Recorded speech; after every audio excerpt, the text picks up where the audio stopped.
Well, hello again and welcome back to the channel. I'm Richard and this is Lap of the World, your home for road trips and racetracks. If that sounds cool, don't forget to click the subscribe button down below along with a bell, and that way you will get a notification anytime we upload another video like this talking about things, or once we are able to finally get back out into the world and check another racetrack off of our list. Last time in this series, and this is a series of videos in which I attempt to relate my experiences and feelings about a track in words in the amount of time it takes me to drive a single lap of the track. This is the third and final installment. We left off last time at Dominion Raceway in Virginia, and we pick it up this time with Hallett Motor Racing Circuit in Oklahoma. So Hallett was probably the track I left with the most feeling of wanting to drive more laps. That's partially on account of it being a really fun track layout in my mind, but also on account of how I actually went about driving the track. My wife and I were going from Tennessee to California for NSX-Expo 2018, and I thought it would be kind of a waste to drive all the way back across country and back rather, and only drive one track, kind of considering my mission statement with the channel. I tried as hard as I could to try and find an event, a weekend or one-day weekend event or a weekday event that would match up with our travel calendar, but I just couldn't put anything together until I found this exotic car driving day with extreme experience that happened to match up perfectly with our arrival in Oklahoma after our first day of driving. As fun as the track was, my biggest takeaways from this trip were, I really enjoyed the extreme experience, and I think it is, after talking a bunch to Cal Denice, hopefully I'm pronouncing his last name correctly, I was very reassured that this is probably an organization run by legitimate car enthusiasts and not just entrepreneurs looking to make a buck. They definitely really care about cars and car culture and the history of places. He was starting to tell me about the history of Hallett, and then I went and talked more about that with Connie, who's the track manager there. And it's just incredibly interesting history of this place. Mainly from a personnel standpoint, oddly enough. I actually ended up buying Anatoly Arontanov's autobiography as a result of talking to Cal and Connie. So that's worth a look if you are looking for something to read. Our racetrack stop for NSX-Expo 2018, the social portion of which was held in San Francisco, and then we went a little bit inland and upstate to Thunderhill Raceway for the track shenanigans. Thunderhill is an entertaining circuit. It's kind of challenging to learn, but very rewarding once you start to get it right. I think the learning curve comes, largely due to some blind elements. I'll talk about the difficulty in learning it as we go through the odd entry and off-camber turn 3 here that probably held the record by some margin for the number of spins in a weekend. But for me, the largest learning curve are definitely the blind elements, kind of in the same way that I talked about in my last video with High Plains Raceway, but to a lesser degree in number, but maybe higher in severity of the crests there at Thunderhill. The rest of the track is a kind of a fun combination of high speed and little like chicane elements that are not that challenging to get hard, but they feel really good when you get them right. I think from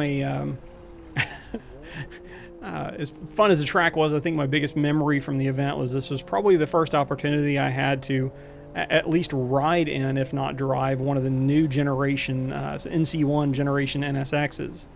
Our esteemed club president with the NSX Club, as well as our resident racing legend, Peter Cunningham, was doing ride-alongs, along with Nick and James Robinson, who were Acura development engineers who worked on the new NSX, and they drove some of the Pikes Peak cars there as well. But I got to jump in the right seat with Peter, and basically a stock NC1 on even the not as preferred tires, and go out with him for a few laps. And the best way I could describe it is I had to kind of recalibrate my brain as far as what a car is, capable of doing from a changing direction standpoint when you have a car of that caliber and someone that well versed in extracting the performance from it.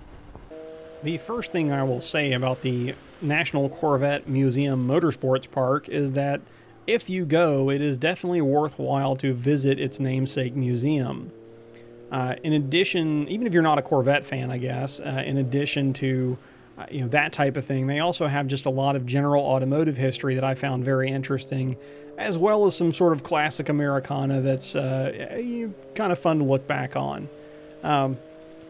The track itself is definitely impressive, and this is one that you would probably travel for a good distance to have the privilege of driving. I think for me it is actually second only to the Nordschleife with respect to the number of turns on any circuit that I've driven so far. Certainly in North America by a decent margin. It does have one of the longer lap lengths as well, certainly not the longest, even in North America, but it's definitely kind of up there in the conversation. And a lot of those different, so lots of turns, long lap, and a lot of those turns are very, challenging to get right. The track doesn't have a whole lot of elevation change, but that there is kind of happens all at once, or will definitely sneak up on you. The section we just went through, a little over crest right, called Deception, lovingly I think, in that it definitely will fool you into doing something wrong and catch you out. I know my friend that I was at the track with ended up backwards after that section a little bit, taking too much curb on the way in, and having too much lock on the way out, and I myself had a good healthy wiggle coming over that section. And then we're you also have the coming up to the section here called the sinkhole, sort of tongue-in-cheek named after the unfortunate incident that happened underneath the museum several years ago at this point. But it feels pretty much like that, like you are going straight down and then straight back up and into some S's before heading back out onto the front straight to complete your lap. And that's really where you can stand to gain or lose a lot of time on a lap. But this was definitely a fun couple of days, really trying to learn having a ton of fun trying to learn a very challenging and long track. The North Carolina Center for Automotive Research, or NCCAR as I will be referring to it, is kind of an interesting facility. It was originally, I believe, intended and designed for vehicle dynamics testing, and they indeed have sort of secure, client garage facilities to accomplish that, but they also host track days. My visit to NCCAR was interesting for a couple of reasons, or a number of reasons, but a couple of which are, first, I was trying to do kind of a budget track day challenge when I visited, and so I packed all of my meals. My wife helped me with that, so I wasn't completely slumming it, left to my own devices with, what would normally be probably like Pop-Tarts and Gatorade if left on my own. But so I packed all my meals, and then I threw a hammock up between a couple of trees next to the paddock to sleep. And that was all fine and good. That met largely with success. My only commentary would be that the Lowe's distribution center, which is right next door, is definitely a 24-hour operation. So you should, maybe bring some earbuds or something if you're planning on just pitching a tent. The other entertaining factoid here was this was the scene of my first reversal of fortune as an instructor. I was getting ready to go out with a student in his Golf R, and I inadvertently I had gotten off schedule in my head and overhydrated, so I just pounded a bunch of water and then realized that I needed to jump in the car so he could get his track time in. And about halfway through the session, ended up having to kind of direct him to the a safe runoff area so I could get out and not vomit in his car. No fault of his own, and definitely a first for me that I would rather not have had, but it is what it is. But fun weekend overall still. I did my first ever SCCA track night in America at Memphis International Raceway. MIR, I don't know what the Brangelina Benefer Roval type combination name is for a drag strip road course, but whatever it is, MIR is one. It actually was way more entertaining to drive than I anticipated looking at it on paper. It looks like a little hair clip, so it looks like, a paper, what do you call that, a bobby pin or something like that, where you've got one sort of snooze fest of a straight and then some wiggles to get back around to the other end. It's actually way more technical than that, and there is definitely significantly more art to turning a quick lap at MIR than just using the loud pedal more. Both the sort of S section the fast turn 1 bend, and then the little double 90 section here.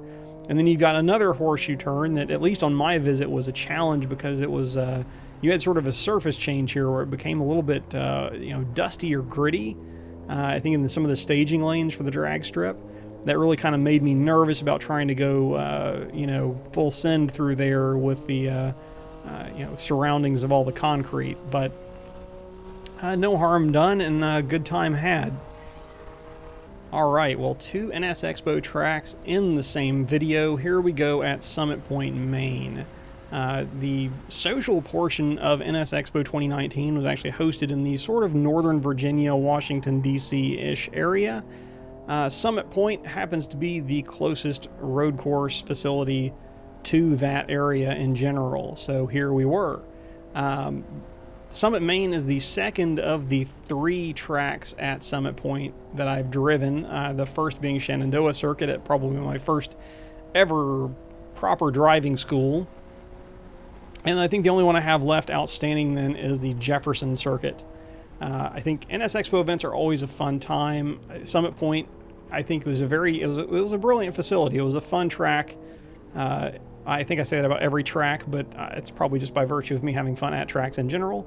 But if I ever do have a bad experience, I will be sure to let you know. This wasn't one of them. I actually think Summit Point, if you haven't been there, or if you've been there previously and haven't been back in a long time, I do believe, from what I've read, they've made a lot of improvements, both to the surface as well as from a safety standpoint, with additional runoff in some places, as well as moving back what used to be sort of grass berms and moving some trees and stuff like that. I at no point was concerned for my safety, even though I could never quite figure out how to do turn 1 here. And finally, we come to the Firm, the Florida International Rally and Motorsports Park in Stark, Florida. This was a very interesting facility in general, as the road course here is just the tip of the iceberg. They do a lot of different stuff at the Firm, including, as the name implies, rally. They also do sort of defensive driving and off-road driving training, excuse me. But I had a ton of fun with this road course. It's a short enough lap that you can turn a lot of laps in a session, but it's a technical and challenging enough lap that you kind of are always working on getting something right. 2 days, and I still felt like I definitely left time on the table.